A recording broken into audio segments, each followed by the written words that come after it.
It's time for a Big Blue Kickoff Live. Nobody can ever tell you that you couldn't do it, because you did. On Giants.com. You know what I saw? New York Giant pride. And the Giants mobile app. 17-14 is the final. One touchdown, we are world champions. Believe it, and it will happen. Part of the Giants Podcast Network. Let's go out there like a bunch of crazy dogs. Have some fun. Hello again, everybody, and welcome to Tuesday's edition of Big Blue Kickoff Live, presented by Cadillac, the official luxury vehicle of the New York Football Giants.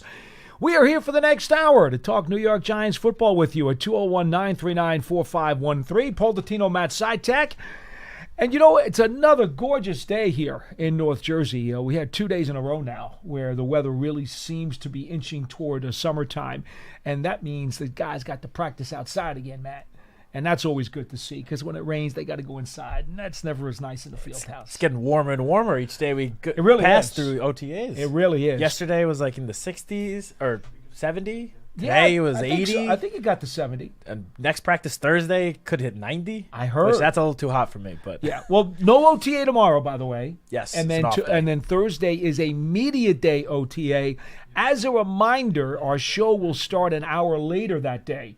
Yes. We will be starting at 1:30 on Thursday because of media availabilities due to the OTA that will be happening in the morning into the middle of the day. So, again, we always want to bring the show to you after those so that we have some stuff to pass along. Yeah, and then Thursday is going to be a busy day. Of course, we have OTA practice, but instead of Coach Dable speaking, they sent the media schedule out, and we have the three coordinators speaking Thursday morning. So Mike Kafka, Shane Bowen, and Mike Gobriel will be speaking before practice.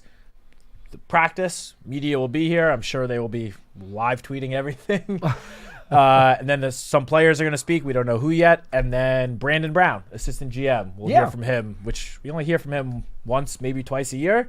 So we'll get to hear from him for the first time in a while. That is true. So we're looking forward to having some fun. Now, as far as today, our number is 201-939-4513 as we come to you from the Giants Podcast Studio, presented by Hackensack Meridian Health.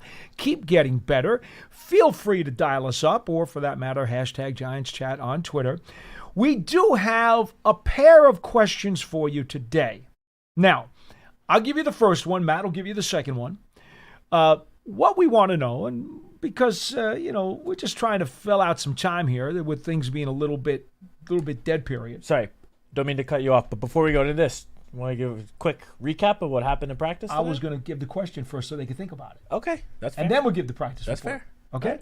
Question to think about. We want to know which defensive player will have the most regular season snaps by the end of the season. And there are a few really good choices here.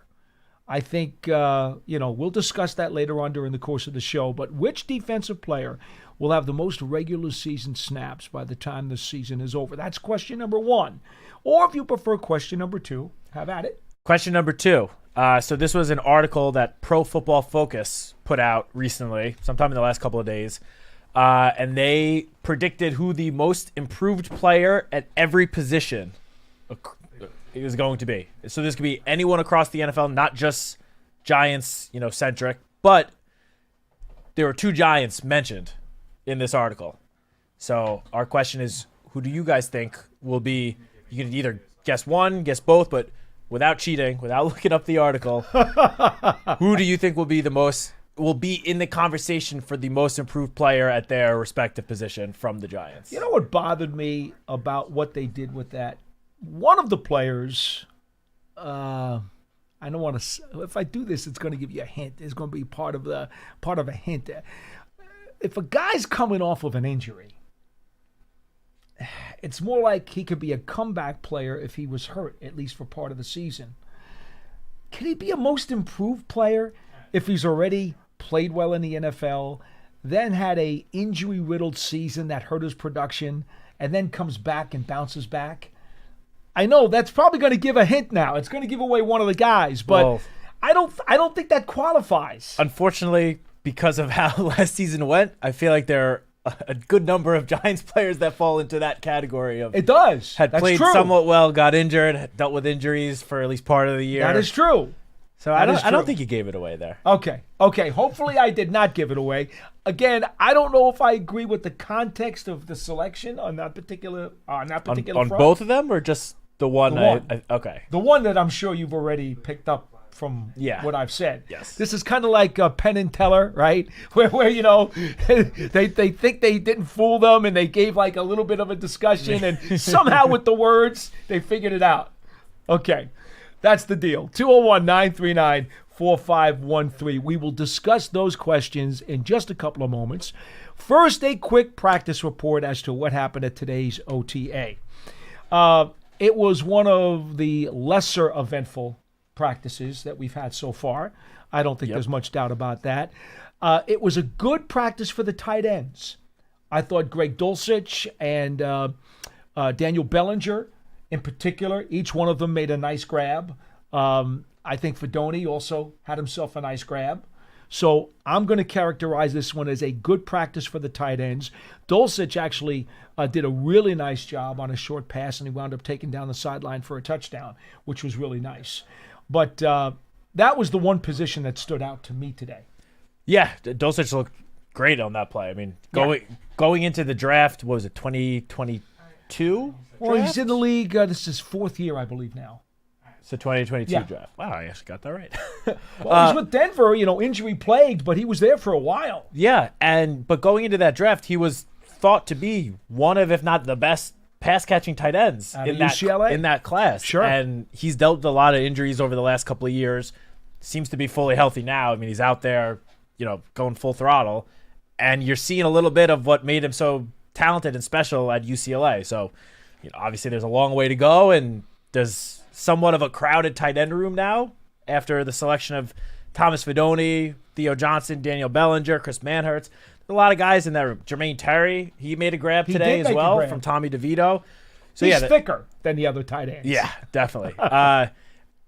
Just thinking of the tight ends for a moment, I'm sure you picked up on this too, but Jackson Dart and Thomas Fedoni seem to be developing some nice chemistry. Mm-hmm. Every time Jackson Dart is out there, he seems to be looking in Fedoni's direction. They're also out there for relatively the same snaps most of the time too. Of course, but it seems like Jackson Dart is targeting Fedoni potentially even more than, some of the receivers. If you were a quarterback and you saw a guy who was 6'7" with length, wouldn't you want to throw to him? Yeah, and with the way he's looked also this spring, since he's been in the building the last month. Yes. Fedoni could surprise a lot of people, but the position I want to talk about, because I also see that there was a comment on the YouTube chat of our live stream about the secondary.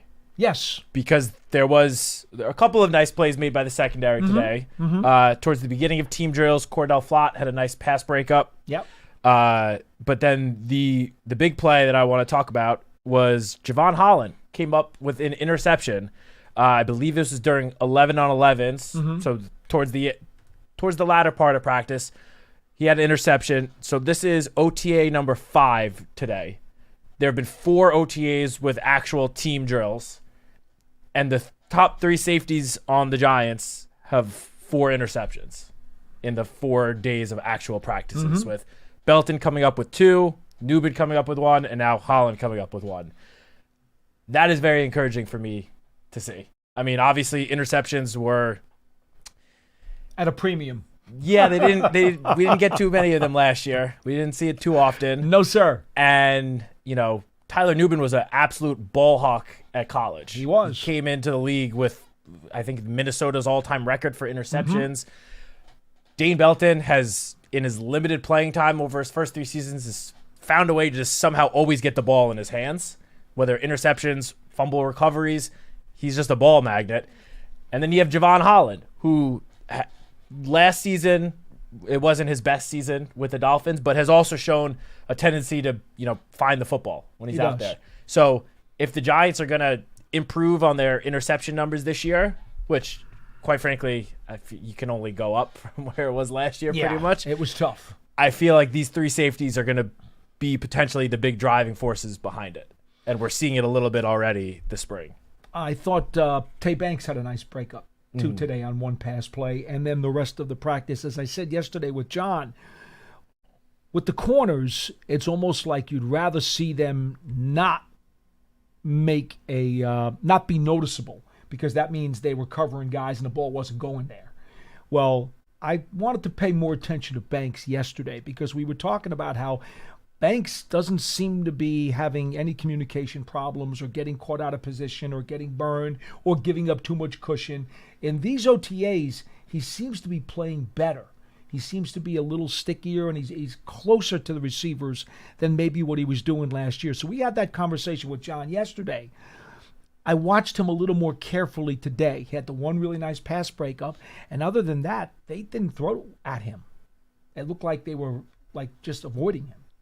Yeah, I mean, look, we're talking about these wide receiver quarterback matchups. Yeah. Obviously, there's no contact allowed, I know. Deontay Banks, one of his strong suits is press coverage, of course, and you can't do that right now. So I'm interested to see how he looks come training camp, because once training camp comes, the pads are on, then these guys, it's it's normal practice. Let's go. So it's full throttle. Right. That is when I'd be more interested to see how Banks looks. But you're right. Right now, this time of year, you would rather just not notice a cornerback. Right. That's probably the best part. So, yeah, the fact that Deontay, other than the one pass breakup, wasn't very noticeable, I'd say that that's a positive thing. Moving over to the offense, I just have my notes on my phone here. Well, the play of the day, in my opinion, was one of the last plays, was when Tommy DeVito found Jordan. No. We discussed we weren't going to talk about him. Okay, it's too late. You already said it. Go ahead. Go ahead. Tommy DeVito threw a pass to Jordan Bly, who just outran everyone for a touchdown. Yes. The two of them talking about nice chemistry. They've had nice chemistry. I mean, last week we saw it with Tommy DeVito finding Jordan Bly, I think, for 2 touchdowns in the first day of team drills. So last Wednesday, I believe. And another one today. And the whole entire offense went to celebrate with Jordan Bly. It was a real touchdown, not just, one of those defense kind of steps off the pedal because there's no contact, you can't touch anyone. This was him just completely outrunning everyone into the end zone for one of the only touchdowns of practice. Yes. So that was good to see. There were only a few. There were only a few, yeah. Jermaine Terry had what might have been a touchdown. Again, it's tough because when the guys are running down the field and the defenders are running with them, they obviously are not jumping at them to tackle them. So it's a little tough to know. The play on which he lumbered toward the end zone. Yeah, he would have at least gotten somewhat close to the goal line, if not into the end zone.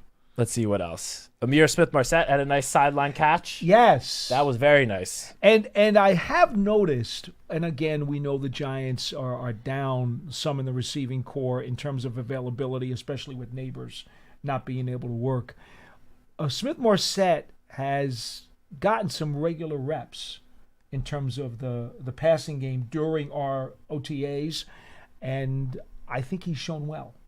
I think so, too. I mean, obviously, last year sort of got the reputation of just being the special teams guy because he had that big, the big punt return? Oh, he had the 100-yard kickoff return. Yeah. For a touchdown, yeah. He looked great as a returner, but, yeah, granted, he also was brought in during the season, I believe. Well, it's not like he was here all off season. Oh, yeah, I want to say he came in, was it week 2? I believe it was after the season started. I think it was week 2. But the point is, he wasn't given any receiving opportunities last year. Yeah, he was a very return guy. Limited.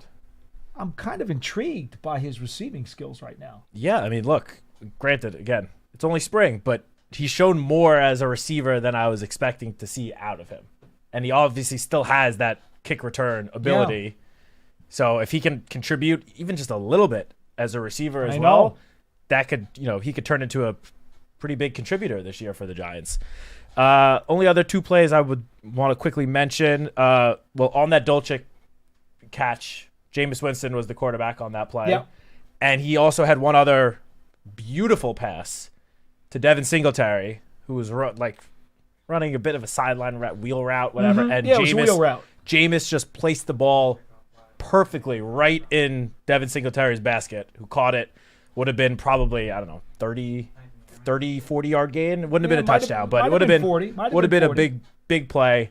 It was just one of the nicer passes of the day in terms of ball placement.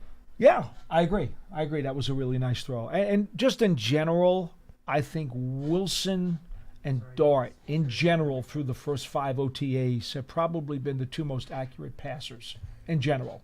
Yeah. Through the first 5. Well, Tommy's been pretty accurate, too. Tommy's thrown the ball well, too. He hasn't had as many throws. I was going to say, he just has had limited snaps Exactly. compared to some of the other guys. Exactly. But, yeah.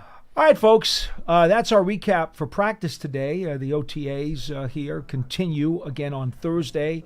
We remind you the show will be moved to 1:30 p.m. Eastern Time on Thursday when the next OTA takes place. That's an open media OTA. We're actually allowed to say more about that one because it's open to the media. Yes. And we will be moving the program to 1:30 Eastern Time. All right, 201-939-4513 is our phone number here on Big Blue Kickoff Live. Real quick, in terms of the defensive snap count, let me just answer that while John continues to line up some phone calls for us because they are coming in. For me, I'm going to go Tyler Nubin. I am very impressed with this young man who had a terrific rookie season. I like the fact that they love his smarts. They love the ability to move him around into different aspects of the scheme. He's young. He's healthy. He showed last year, and at Minnesota, he's not a guy who deals with many injuries. He seems to be able to stay on the field. And I'm going to say Tyler Nubin gets the most defensive snaps during this season. Yeah, for me, it seemed like there were basically 2 answers, 2 possible It could be 3 or 4, to be honest, I think. But I centered it on 2 guys. Okay. Tyler Nubin was one of them because we saw last year prior to his injury that forced him to miss, I believe, was the last 4 or 5 games of the season. Prior to that, he missed, I think, a grand total of 2 snaps. Yeah, I think in so. the first, Exactly. I believe, 12 or 13 games of the season. And I think as part a of rookie, the reason I think they held him out at the end was also because of the way the season was going. Yeah. I think he probably could have fought through it if they were playing for something. potentially, yeah. But yeah, I mean, he just was the Iron Man prior to that. I mean, barely coming off the field, and that is as a rookie. Yeah. Just being thrown right into the fire. I'm very impressed with him. And he looked pretty good. He held his own last year. So, yeah, that was one of the guys I was thinking about. And the other one, which I feel like should not come as much of a surprise because he has earned this honor before for this team, I know where you're going. would be Bobby Okereke. I knew exactly where you were going. Right up there with Nubin, Bobby Okereke is basically, I mean, obviously he dealt with an injury last year as well that forced him to miss a chunk of the season. But prior to that, again, was not coming off the field much at all. Mm-hmm. The year before that, was the year before that the year that him and McKinney both played every single snap? That was 2023. Yeah. So 2 years ago, Yep. he literally played every single snap. So you can't be on the field for more than that. This is true. So it might That's be a why bit I of figured a that was going to be your yeah. other It guy. might be a bit of a cop out answer, but I feel like between Bobby and Tyler Nubin, those are the two I would say most likely. Also because of their positions. Bobby is obviously the anchor of the defense, the middle of the defense, and Nubin is sort of, I guess you could call him sort of the anchor of the secondary. So it makes sense that the two of them would be on the field just about every single snap, assuming they're healthy. So I feel like those are the two. I two figure answers. if you wanted to up that umbrella a tad, you could have argued Javon Holland. That's totally fair. And I think you also could have mentioned either one of the two starting corners, Banks or Adebo. Yeah. That to me, I think the four starting guys in the secondary and Okereke are the most logical choices. I think that's fair. So, And I will say, I think maybe not quite in the conversation yet, but sneaking up there would be Micah McFadden. you know what? A lot of that depends on how much they play Abdul Carter. Because I think Carter is going to take some of McFadden's snaps away. He'll take some away from Tibbs. He'll take some away from Burns. Probably not too many away from Burns. That guy just, he doesn't want to come off the field. Yeah. But they'll have to take some away from him. And then I think McFadden's going to lose some snaps to Carter too. No, that's a fair point. I mean, we'll have to see how Shane Bowen, decides to deploy all of these now, kind of deep defensive roster. Yeah. And again, we've spoken about this. He can go with so many different formations, different personnel groupings, it's probably going to be more matchup based, obviously. Yeah. When, you know, what you were just saying with Abdul potentially taking some snaps from Micah, I could see, you know, in a matchup like week 1 against the Commanders, where you have Jaden Daniels and you might want to put a spy on him. Sure. And someone that could keep up with Jaden Daniels' speed. Yeah, that could be a matchup where Abdul is on the field more for Micah than probably some of those other guys. Yeah, I could definitely see that. All right, we'll get to question number 2 in just a bit, but for now, it looks like we got some phone callers, so let's go there. We will start with Tim in Charleston on line 2. You're first on the program. Hello. Hey, guys. Hey, Paul. Hey, Matt. Hi. Hey, Tim. So I wanted to go with your questions to lead off, and then just a little comment, if I remember it. But first of all, I think that I agree. I think it's going to be. I think the player with the most snaps in the team is going to be one of the safeties, either Holland or Newman. I mean, that just makes sense. So Caracan, of course, in the running, but I think with the combination of the 7 up front, there might be a couple chances for him to sit down. But either of the safeties could potentially play every defensive snap. And I would like to be picking an offensive player, but I think we're dreaming if we think our offense is going to be on the field more than our defense this year. So that being well, we actually did ask the offensive question a couple weeks ago. So that's why we kind of went strically with defense for this particular morning. I didn't realize you even said defense. I thought you just said most snaps overall. If I misspoke, I apologize. But the question today is about defensive snaps. I heard it. You know, sometimes you hear what you want to hear, right? How true is that? Go ahead. And the most improved player, I'm going to go. I'm kind of. This is kind of wishful thinking.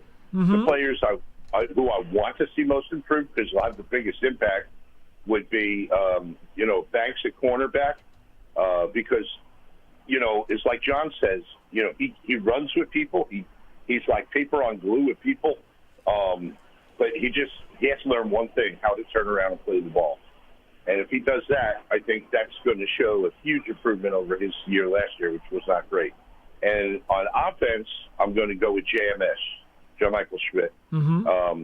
I think, and that's more of a fingers crossed. I think if you wanted to go pure production, Theo Johnson's probably where I would hang my hat. But JMS is the guy who I would like to see be the best. And I don't even have a comment. I'll just let you off the hook with those and listen to the rest of the show on the air, guys. Thank you, Tim. Thanks, Tim. Appreciate it. All good selections. And if any of those guys or all 3 get appreciably better, it's really good for this team. Oh, 100%. I will say, with the 2 guys in particular that Tim mentioned, with Banks and JMS, I think those 2 could be the most important players. Like, if they do take big steps, then that could very much help this team actually as a whole take a big step, because we just talked about all the guys on defense. If Deonte Banks can play, like the way that the team expected him to when they drafted him in the first round, moved up to get him, if he can play that level with now all the pieces that the Giants have around him, the defense will be significantly better. Yes. I have no doubt about that. I totally agree. And the same goes for JMS with the offensive line. If JMS takes a big year 3 step with a healthy Andrew Thomas and now the veterans that he has around him, the offensive line should take a big step. So I'm with you, Tim, that if those 2 players, if they take the steps that the Giants kind of need them to, that could mean very good things for the Giants defense and the Giants offensive line. Those were not the 2 players that PFF chose. Do you want me to say? Before you do, here's what I will say.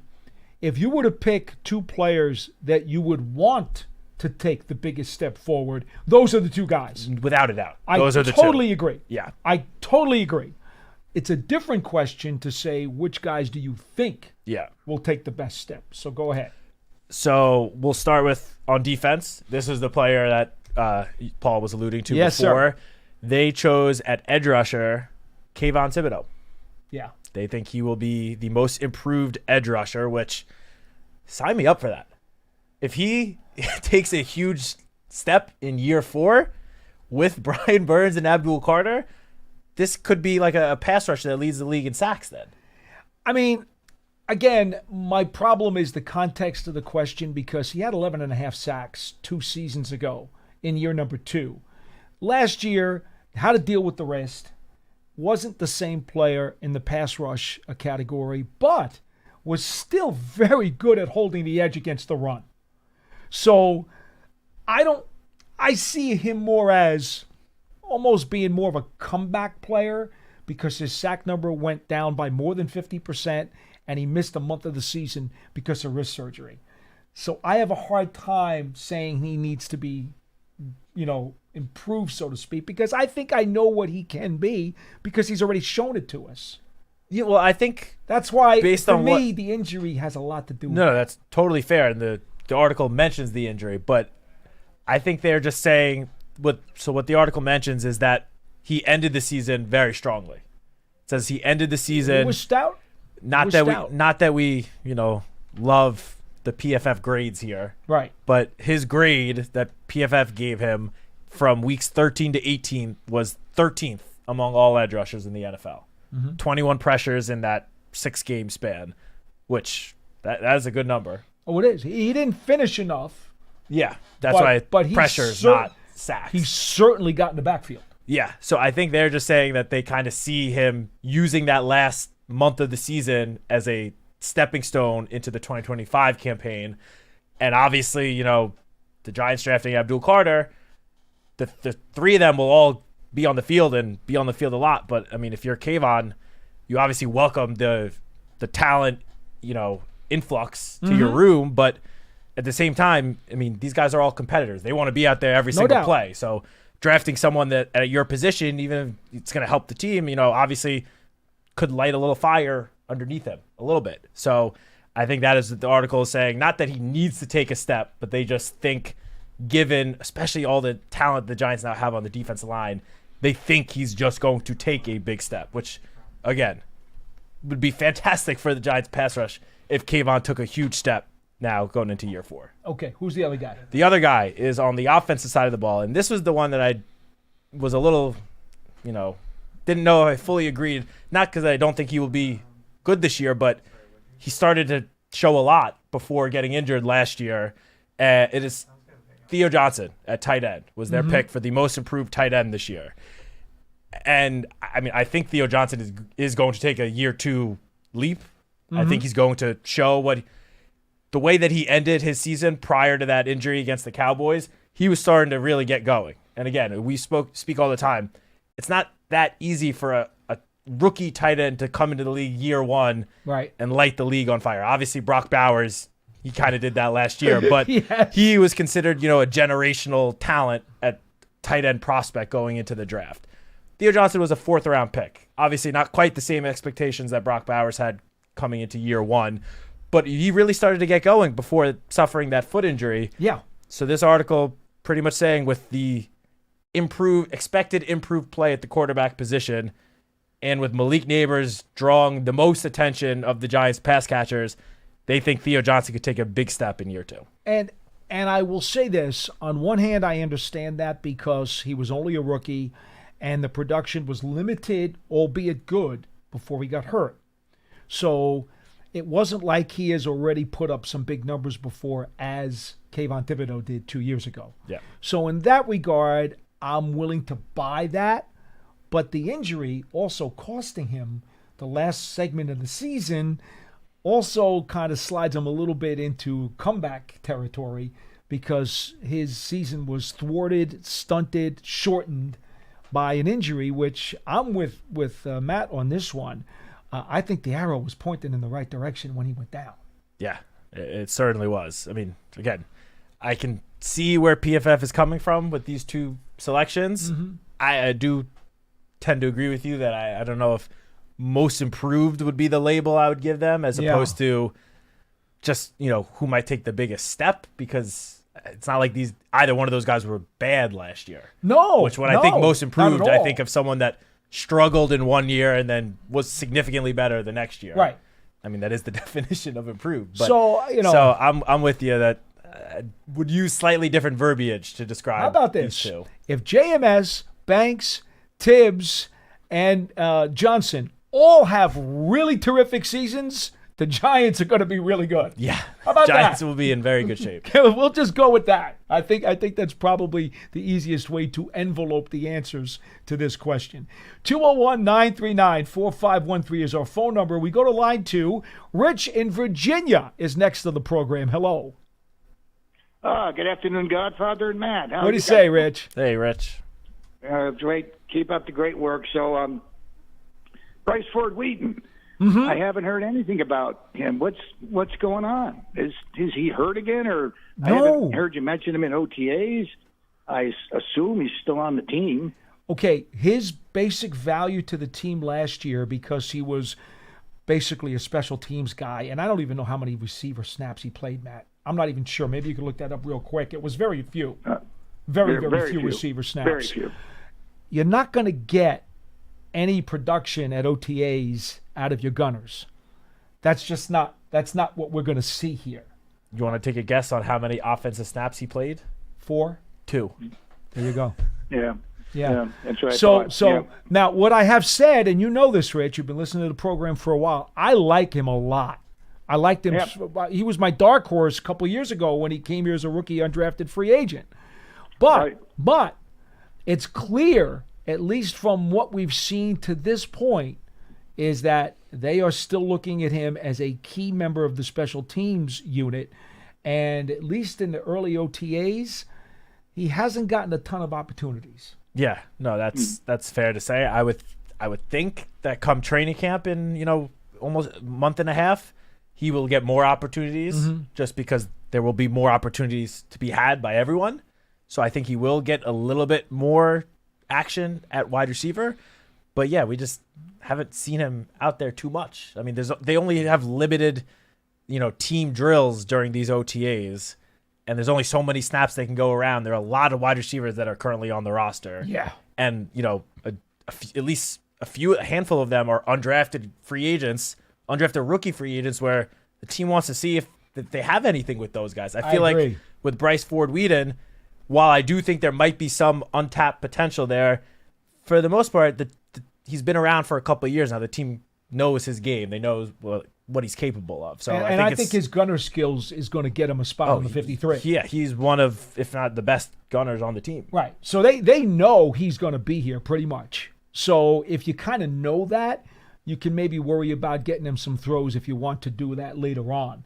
Right now, they are in a total fact-finding mission with a bunch of these other guys who have not been here before. They're just coming onto campus in the last month, and they know nothing about these fellas. Yeah, I mean, that's why you see, you hear us talking about, Tommy DeVito finding all these different players. Exactly. And these kind of, I don't want to say unnamed, but lesser-known receivers and tight ends. It's because those are the guys that are out there the most right now during these team drills, because the team just wants to see what they have in these guys. Right, exactly. So, Rich, I wouldn't necessarily look at it as a negative. I think it's just a matter of the context of what we're going through with OTAs right now.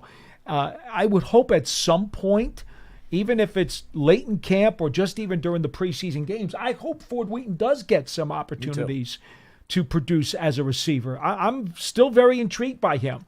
We just mentioned Smith Morset. I mean, there's another guy Matt, who is with in the you same guys boat. 100%, because we all know, let's be honest, I like Slayton a lot. He's inconsistent. I mean, they gave him a new contract. But let's face it, being really brutally honest, we really need a no-kidding number 2 receiver to complement, Neighbors. Because if you don't get, if we have the status quo, they're going to do the same. The defenses are going to do the same thing they did last year. They're going to double Neighbors. We need, and I know Joe Shane knows this, we need a solid number 2 receiver. And I hope, even though hope's not a strategy, with these plethora of kids that are, on a team, I hope somebody emerges. Well, Rich, I think in the Giants' scheme of things, they look at Robinson as a significant threat in their offense. I think they believe that Theo Johnson will be a significant threat in this offense.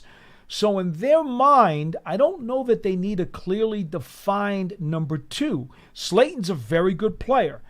I understand on the better teams in this league, he's probably a 3. He's not a 2. I understand that. But you'll also remember, and I don't want to necessarily make this comparison, but I think it's important to understand. When Sims led the Giants to a Super Bowl in '86, their number one passing threat was Mark Bavaro. With the Kansas City Chiefs, Travis Kelce is always the go-to guy in the passing game. No matter how many other stars they've had there who have put up big numbers, when Mahomes needs that pass, he's going to Kelce. That's it. And everybody in the building knows it. So do you need a clearly defined number 2 receiver? I don't know that you have to have one. Not only that, but obviously, at least to start the season, who knows how long he'll be at that, but to start the season, Russell Wilson is the starting quarterback. And what does Russell Wilson do best? Throw the deep ball. And what does Darius Slayton, what's the best part of his game? Yeah. His ability to stretch the defense, take the top off the defense. So I think with Russell Wilson under center, Darius Slayton is capable of being the number 2 receiver. But I do agree that between Slayton, Wan'Dale, Theo, I don't know if one of them will necessarily, rise or elevate himself way above the others in terms of like targets or receptions. Maybe Wan'Dale just because of the nature of most of his receptions. Sure. But sure. I feel like in terms of who will step up as that number 2 option in the passing game, that could change every single week. And you could throw in some of the running backs in that category. We saw Tyrone Tracy is more than capable of catching a lot of passes out of the backfield. He is. Cam Scadaboo did that at Arizona State. We know he can do it. So I think each and every week there could be a different, number 2 pass catcher in terms of, I don't want to say targets because, again, Wan'Dale probably will get the most targets of that group because of the nature of the type of passes he gets thrown. But who will step up as the quote-unquote number 2 option, that could change on a weekly basis. Rich, if you want to rub that lucky rabbit's foot in your back pocket and you want to use that word hope that Jalen Hyatt breaks out. Yeah, amen to that. Amen. I mean, that has been really frustrating. I know. And he hasn't had the chances. But the problem with him, I go back to 61. Even farther than you, Paulie. Remember, before that 61 season, they traded a first-round pick to get Del Schaffner. Yeah. Oh, yeah. I mean, and how did that work out? I understand what you're saying. I don't make any predictions because I've been a Giant fan way too long. But, my hope this year, even though it's not a strategy, is I don't say records or anything like that, is just to be more competitive in these games. Because, right. Gosh. Right. If you remember the 66 Giants who had the worst defense in the history in the NFL, they gave up over 500 points. But watching the Giants in the last few years, and we watch obviously every minute of everything, it's been painful. If they're more competitive this year and they'll get blown out by Philly and Dallas, etc., they'll be okay because I like what Joe Shane did on the draft and in the off season. My biggest concern is the offense. They have to score more points. If they score more points, I think they'll be pretty, they'll be competitive. And that's my thought for this year. Been around way too long to predict anything about the Giants. Think about this, Rich, because you said they'll entertain me till the day I'm in heaven. I got you. Now, it's many decades, so I leave you with this thought. Just remember, the darkest times of the Giants during your fandom, right? You're talking about the mid-'60s into the late. Earl Morrall and Gary Wood were the quarterbacks, right? Yep. Then you go to the Yale Bowl days, horrible seasons at the Yale Bowl and Shea Stadium. Craig Morton was the quarterback. What's the common denominator here? The darkest eras or darkest years of Giants football, they usually did not have competent quarterback play. I mean, Joe Pisarcik in the late 70s.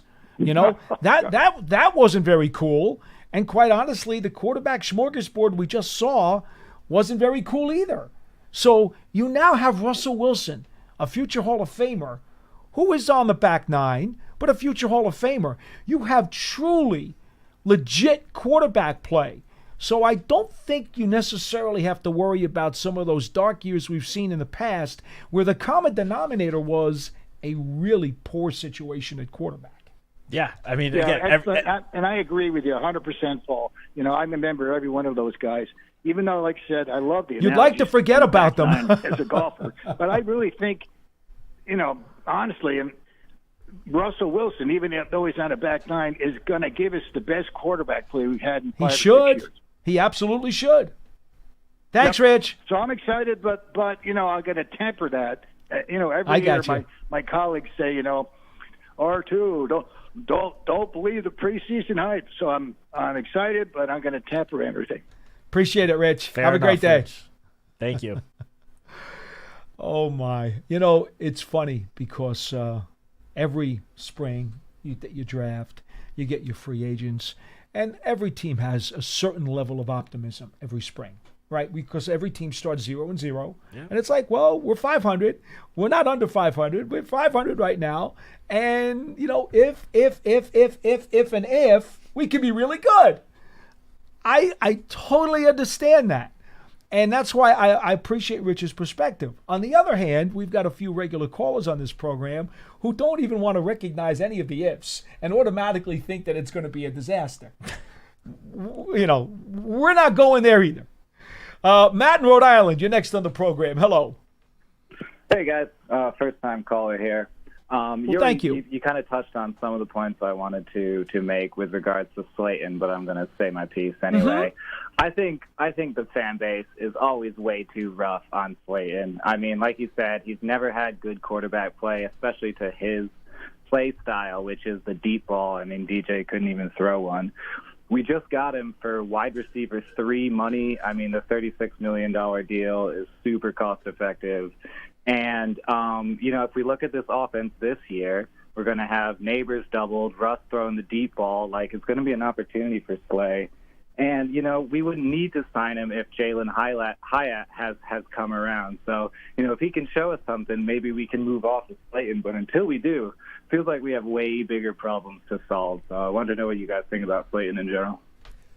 Yeah, well, I personally agree with you completely. I think a lot of people are way too harsh on Darius. Of course, he's had throughout, he's been here 6 seasons. He's had some issues with drops.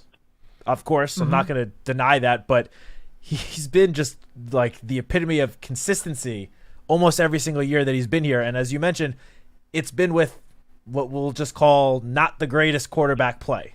And he's still found a way to put up 700 plus yards in four of the 6 seasons? Yes. Like, he's just been so consistent. He's averaging 15 yards per reception for his career. That is among of active players from the last, since he entered the league. I don't have the exact numbers in front of me, but I know it's 6th. I was going to say it's somewhere in the top 10. Even last year. It is. Last year, which I think we'd all agree, Darius Slayton finishing with 573 yards and 2 touchdowns, not his best season. Since 1989, when he came into the league, his first down percentage on receptions is top 20 in the NFL. Yeah, I mean, again, 573 yards last year. I think we'd all agree that's not the greatest. We would all love to see that number be higher. He's still ranked 17th in the league in yards per reception. 17th. You're telling me that someone for his career who's averaging 15 yards per reception can't be a number 2 receiver? Yeah, with a quarterback whose strengths level up directly with what Darius's strengths are. I think a lot of people, when they equate a number 2 receiver, they're equating it with, if they don't have necessarily the high volume, they're equating it with a ton of touchdown catches. I think there are reasons why people say the guy's a number 2 receiver, and I get it. On many people's definitions, he is not a typical number 2 receiver. I get that. It's a perception thing. Yeah. Reality is he's a really good player. Of course. That's the reality. Perception, whatever you want to call him, I just call him a good player. Yeah, look, not every offense across the NFL can have, a number 1 and number 2 receiver like the Cincinnati Bengals. Like, that's just not realistic for every team. Or the Birds down the turnpike. Yeah, or the Eagles. Not every team can build there are different ways to build the rosters, as we've discussed so many times. No doubt. Or the Commanders or the Cowboys this year. I mean, with the Commanders, they kind of traded for Deebo Samuel for pennies on the dollar. Like, I know. If Deebo looks like he did last year, I don't know if that trade is going to be lauded that much. If he looks like old Deebo, then of course that will look like a tremendous steal for them. But that one, I have to wait and see with that. Terry McLaurin's amazing, but I'm in a little bit of wait and see mode. And who knows what's going to happen with Pickens? Who knows? Thanks a lot. Yeah, Pickens. Who knows? He's got the talent. He's got a few screws that aren't exactly wound as tight as they need to be. He's definitely talented. With Dallas. Anyway, go ahead. That's it? Oh, he's gone. Oh. All right. 201-939-4513. Thank you for the call, Matt. For sure. Before we get to anybody else, again, 201-939-4513. Did you post anything today on social in terms of the huddles or anything of that nature? Yes. We had a new huddle today. Mike Gundy, Oklahoma State head coach, talking about Corey Black, how, his play at Oklahoma State, how he thinks he's going to fit in with the Giants. I have not had a chance to listen to it yet. Okay. But Mike Gundy's always a great listen. Well, again, folks, check out the Giants Huddle podcast. All kinds of archive stuff from the last few weeks, from the draft going into it and then even post-draft stuff.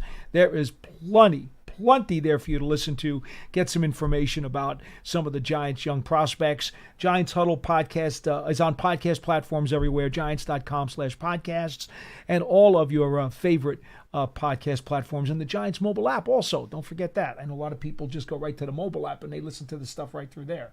Yeah. So videos are always up.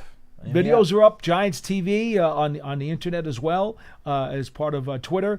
Plenty of videos up there. We're putting stuff up there every single day. And don't forget also your Giants season ticket memberships for the 2025 season are also available so that you can take in the action at MetLife Stadium. Also, you can stay connected to the club all year round, not just on game days. You get exclusive membership access and benefits. To learn more about a New York Giants season ticket membership, you can go to giants.com/tickets. 201-939-4513. We've got a few minutes left. We can sneak in a couple of calls if you guys want to get in. In terms of the rest of the week, so tomorrow is an off day for OTAs. Then Thursday's a media day OTA. Again, we told you, we're going to start the program 1:30 p.m. Eastern Time. Is there a OTA on Friday? No, not this week. They are off on Friday. Next week, it is Monday, Tuesday, Thursday, Friday. And do we know the media day next week already? Next Thursday. So it's this Thursday and next Thursday. Yep.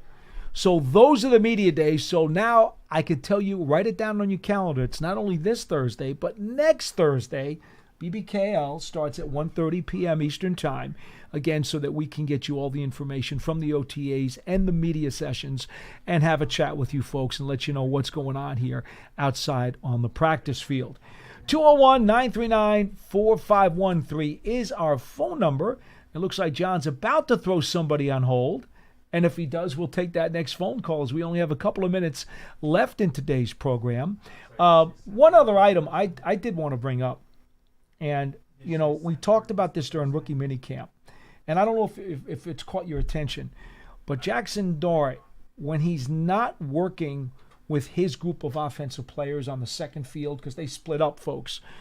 What you'll usually see is Wilson and Winston will be with one group of players, and they're running snaps on one field. Mm-hmm. And then on the other field, you'll see DeVito and Jackson Dart. But when Dart is not on a separate field, do you notice how attentive he is sometimes? He'll be in the back or on the side, and as Wilson is taking snaps, he's pretending like he's taking snaps. And he's leaning over, he's looking over, he's watching, he sees, then he's like, and then take a couple of steps back.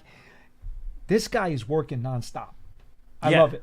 Yeah, I mean, normally in the situation that you're describing, behind the play, you'll have, Coach Dable, Kafka, Shea Tierney, like the coaches standing there.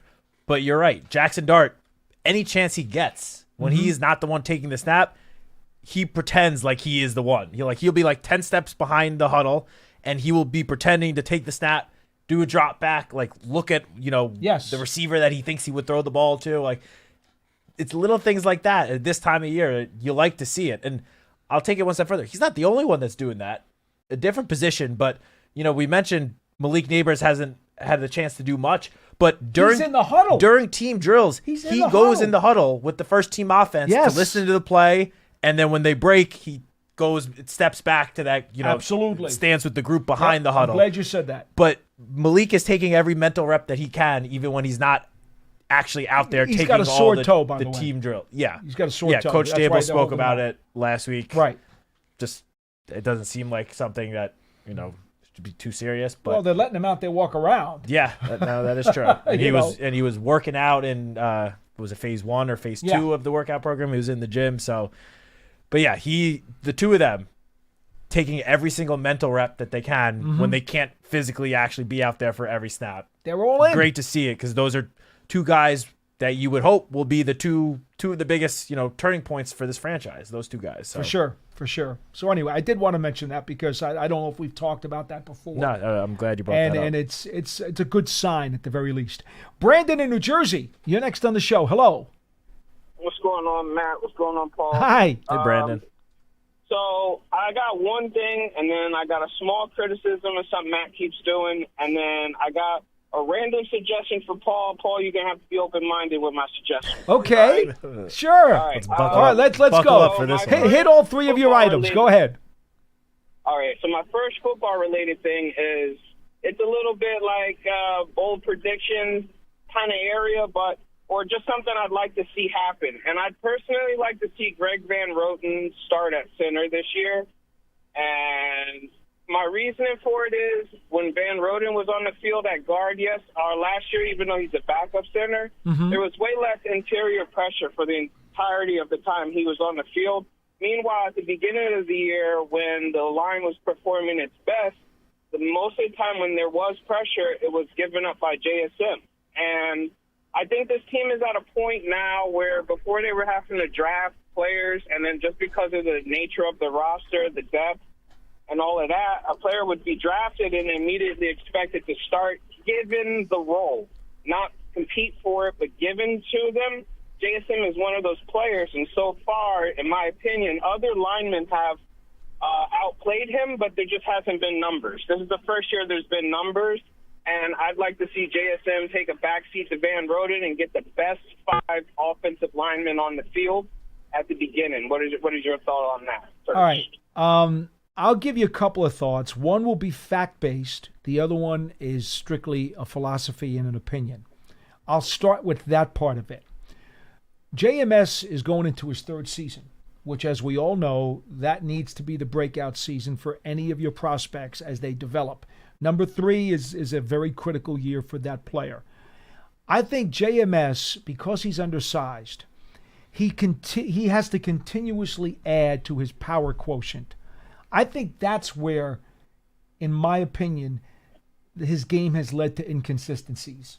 Because there are too many times that these bigger nose tackles in the league are able to overpower him.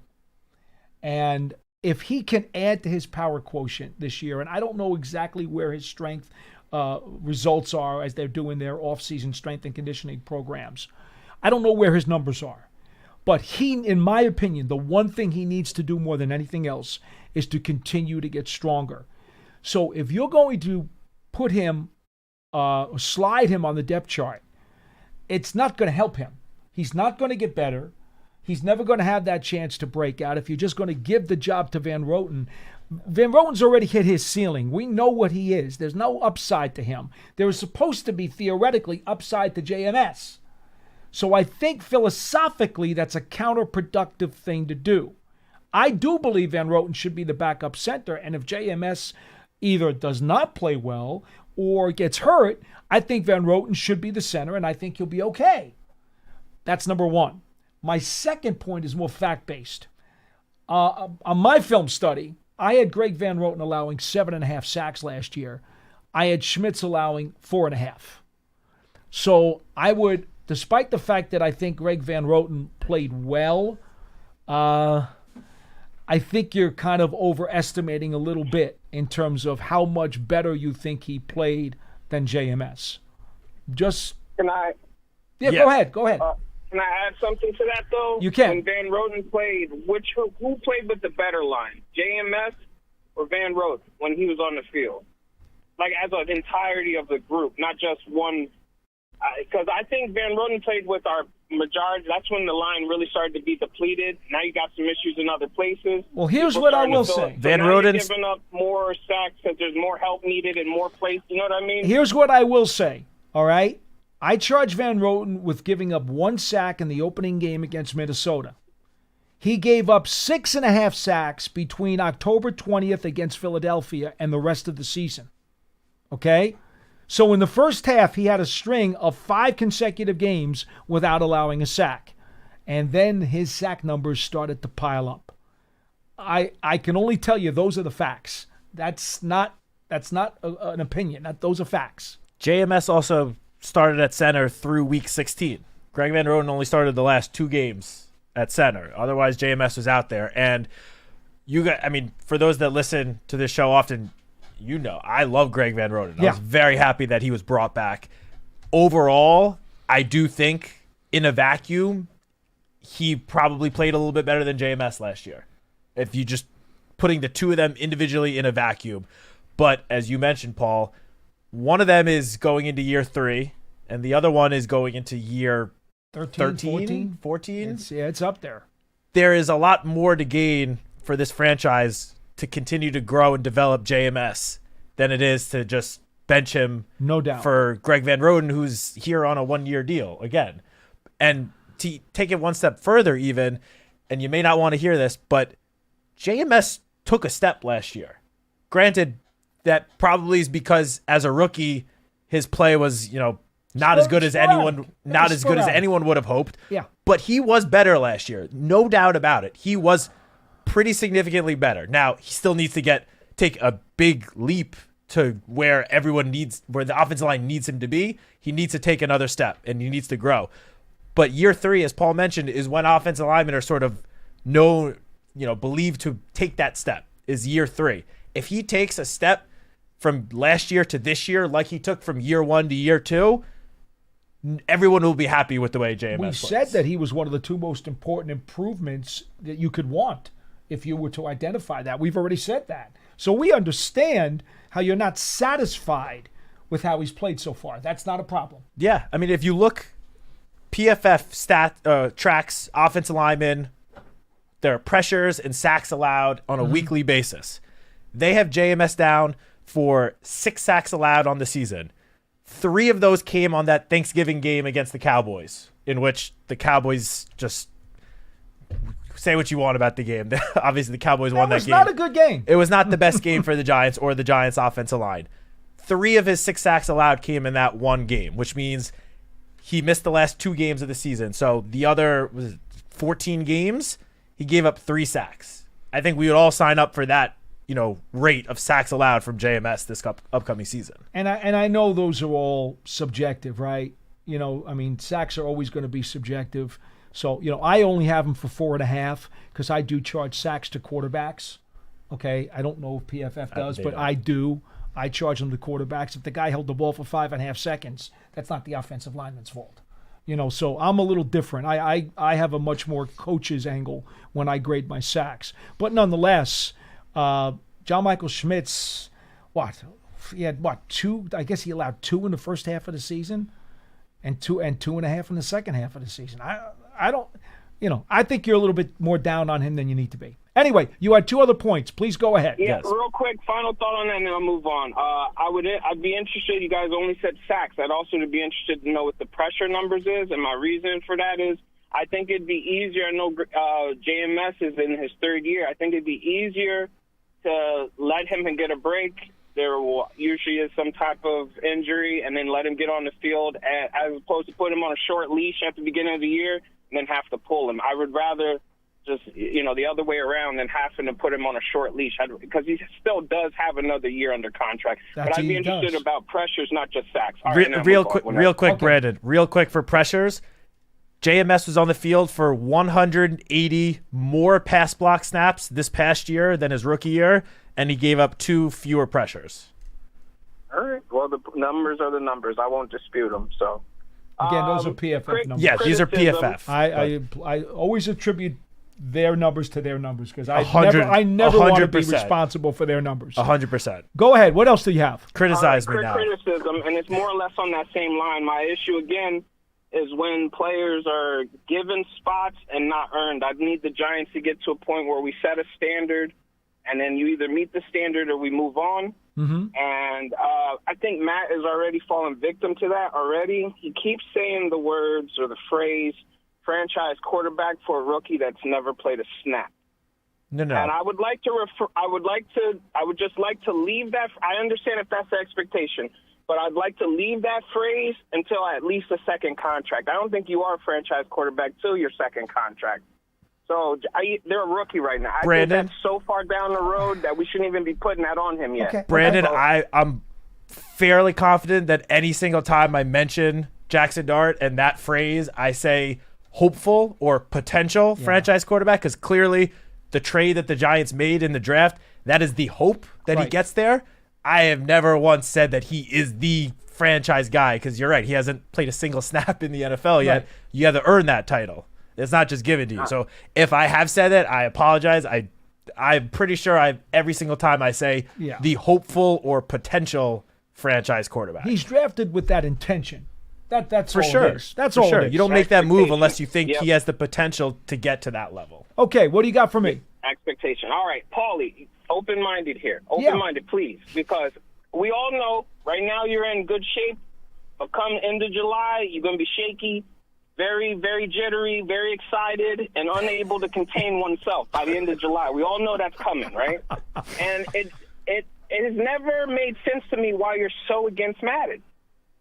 Like, I don't understand why you don't play. It seems like the exact game that would get that jitteriness down in July.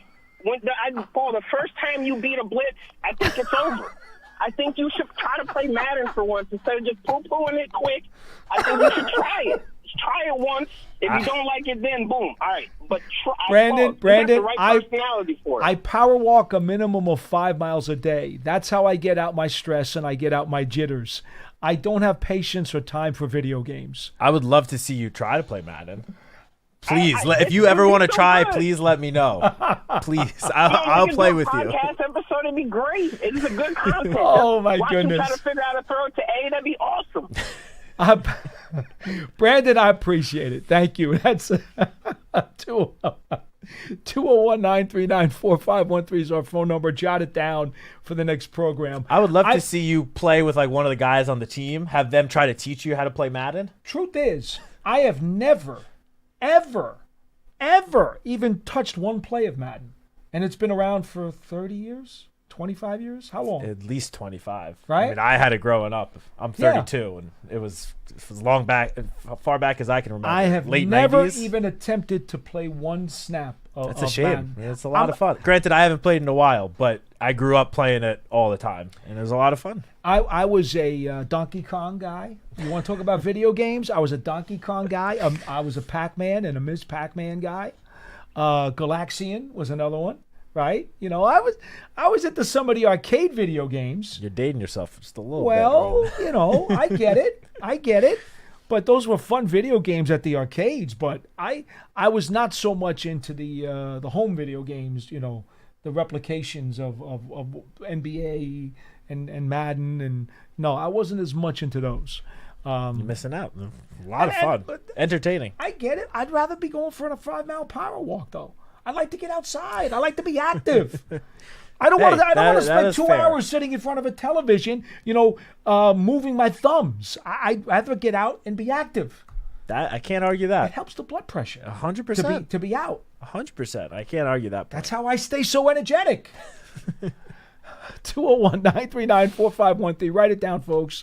Big Blue Kickoff Live returns tomorrow at 12:30 p.m. Eastern Time for another live edition. And, of course, you can always get the program on the archive. It is presented by Cadillac, the official luxury vehicle of the New York Football Giants. From outside Tech, I'm Paul Dottino. We'll see you again next time. So long, everybody.